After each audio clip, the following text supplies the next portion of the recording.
তেজগাঁওয়ে প্রধান উপদেষ্টার কার্যালয়ে জেলা সিভিল সার্জনদের উদ্দেশ্যে বক্তব্য রাখছেন প্রধান উপদেষ্টা ডক্টর মোহাম্মদ ইউনূস। আমরা সেখানে যুক্ত হচ্ছে। তো সেটাই নিজেদের কাছে আত্মজিজ্ঞাসা যে কীভাবে করলে আমরা এটার থেকে পরিত্রাণ পাব। অনেকে পলিসির কথা বলবে, অনেকে সুযোগ সুবিধার কথা বলবে, হাসপাতাল নাই, যন্ত্রপাতি নাই, সরবরাহ নাই, যন্ত্রপাতি পড়ে আছে, বহু মূল্যবান যন্ত্রপাতি মেরামতের অভাবে গত 10 বছর ধরে এটা এভাবে পড়ে আছে। কথার কথা এরকম বহু কাহিনী শুনি, বহু কাহিনী জানি। সেগুলো ওভাবে থেকে যাবে, যেহেতু আমরা আর কোনো প্রশ্ন তুলছি না এই ব্যাপারে। এটা সেটেলড ফ্যাক্ট, ওইভাবে হয়। আমাদের যারা উত্তরসূরি আসবে তারা ওইভাবে ধরে নেবে, এভাবে হয়। এভাবে হলে তার দেশ পাল্টায় না, মানুষ পাল্টায় না। মানুষ পাল্টায় যখন আমরা প্রশ্ন তুলি, কেন হবে না? এই প্রশ্নটা নিজেদের কাছে জিজ্ঞাসা করার জন্য আমরা সবাই করছি, কেন হবে না?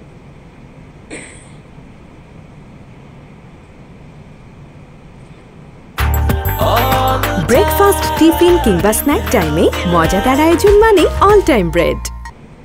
আমাদের কি কিছু অভাব আছে মানুষ হিসেবে? আমরা কি অধম একটা জাতি? আমাদের সমস্ত কিছু আইন কাঠামো, নীতিমালা, যন্ত্রপাতি, দালান, যা কিছু আছে তা দিয়ে কি এর চেয়ে ভালো কিছু করা যাবে না এরকম মনে হয়? আমার তো মনে হয় না। আমার মনে হয় আমরা এই যে সম্মেলনে আসলাম, কথাবার্তা বললাম, সেটাকে উপলক্ষ করে যেভাবে আছে সেটাকে যদি আমরা প্রশ্ন করি যে এইভাবে থাকবে না, আমি এটাকে অন্যভাবে করব, কারো সাহায্যের দরকার নাই, উপরওয়ালার দিকে তাকিয়ে থাকতে হবে না, নিচেরওয়ালার কাছে তার কোনো বিশেষ সুবিধার কথা বলতে হবে না। আমরা নিজেরাই যেভাবে আছে ওভাবে এই সম্মেলন ঠিক করলাম যে এইভাবেই আমরা এই পরিস্থিতির মধ্যেই সমস্ত অভাব এবং ঘাটতির মধ্যেই আমরা এর চেয়ে ভালো করব। আমি একদম নিশ্চিতভাবে বলতে পারি স্বাস্থ্যসেবা 25% ভালো হয়ে যাবে। শুধু এইটুকু চিন্তা করে আমরা এর চেয়ে ভালো করবো, এর মধ্যে করব। আর এর থেকে সুযোগ যদি একটু বেশি হয়, অন্যান্য জিনিস যেগুলো বলেছে, আরও নিয়োগ করা হবে, আরও পদ সৃষ্টি করা হবে, এগুলো পরে হোক। কিন্তু যেভাবে আছে এইভাবেই যদি আমরা করতে চাই, তাতে শুধু মন ঠিক করা যে আমি করব, অন্য কে কী করলো না করলো ওর দিকে তাকাবো না, আমি আমারটা ঠিক মতো করবো, আমার সাধ্যে যতটুকু করায়, তাহলে 25% ভালো হয়ে যাবে। এই 25% কিন্তু অত্যন্ত মূল্যবান 25%, কারণ এখানেই মানুষ মারা যাচ্ছে এই 25%-এর ভেতরে, যেটুকু আমরা করছি না, যেটা আমরা করতে পারতাম। নানা ব্যাখ্যা দিয়ে সেটাকে ঢেকে রাখছি আমরা, কিন্তু ভেতরে আমি জানি যে আমি পারতাম। কি হয়েছে? আমি গতের মধ্যে পড়ে গেছি। ওই যে স্বাস্থ্য উপদেষ্টা মহোদয় বললেন যে হাসপাতালে গেলাম, যেখানে যা থাকার কথা নাই, যেখানে যা করার কথা করছে না, ইত্যাদি ইত্যাদি। এটা তো কারো অপেক্ষায় নাই, এটা তো আছে। রিসেপশনের জায়গায় থাকবে, যাকে সাহায্য করার কথা তাকে সাহায্য করবে।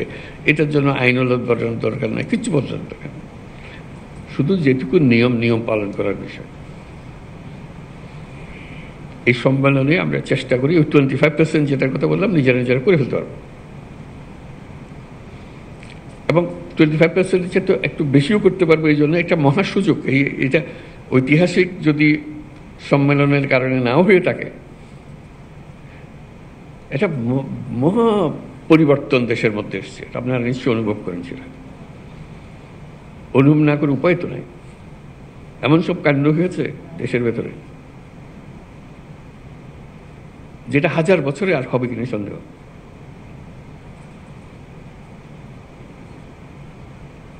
আমরা তার মধ্যে আছি, যে 1000 বছরের যে পরিবর্তন,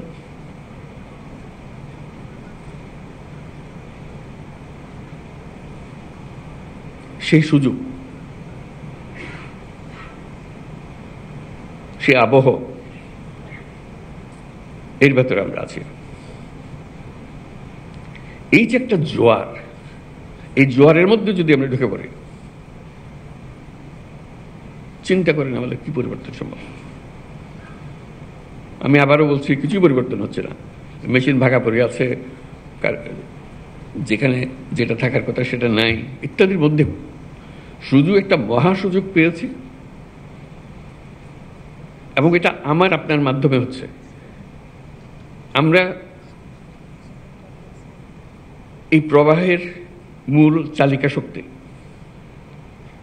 আমাদের ছেলে মেয়েরা, বাচ্চারা এখনো নাই, ওরা আসবে, ওরা দেখবে। যারা আমাদের এই বয়সে বড় তারা চলে গেছে বা কর্মক্ষেত্রে নাই, আমাদের হাতে এটা, এই পরিবর্তনের জোয়ার।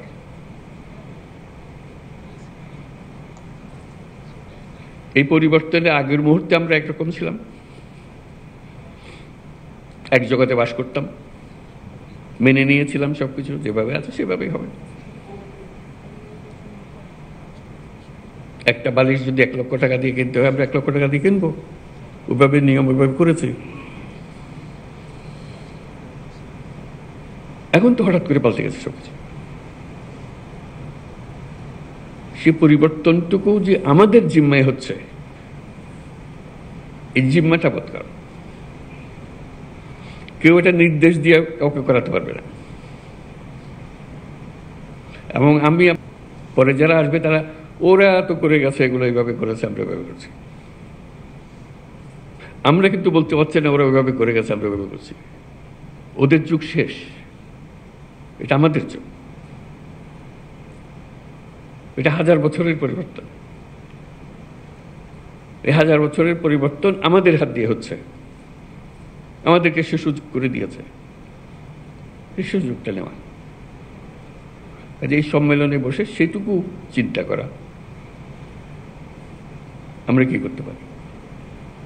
স্বাস্থ্যসেবার আরেকটা বিশেষ দিক আছে, আমার কাছে খুব আকর্ষণীয় মনে হয়, সেটা অন্যান্য মন্ত্রণালয়ের চাইতে। শিক্ষক বলতে পারে যে আমার ক্লাসরুম লাগবে, ছাত্র লাগবে, আমি শিক্ষকতা করবো, ইত্যাদি, তার একটা কাঠামো লাগে। স্বাস্থ্যসেবার কোনো কাঠামো লাগে না। অফিসে যাচ্ছিলাম, পথে একটা মানুষ পড়ে গেছে, শ্বাস নিঃশ্বাস নিতে পারতেছে না, আমি ডাক্তার পাশ দিয়ে হেঁটে যাচ্ছি। আমাকে বলতে পারে যে না, ওরে হাসপাতালে নিয়ে যান, তা নিলে হবে না। আমি ডাক্তার, আমাকে এক্ষুনি এটা করতে হবে, আমার হাতে কিছুই নেই। আমি অফিসে যাচ্ছিলাম, কি মর্নিং ওয়াক করতে যাচ্ছিলাম, আমি যে অবস্থায় আছি সেই হাফ প্যান্ট পরা, গেঞ্জি পরা অবস্থাতে আমাকে কাজে লেগে যেতে হবে। এটা থেকে পরিত্রাণ নাই।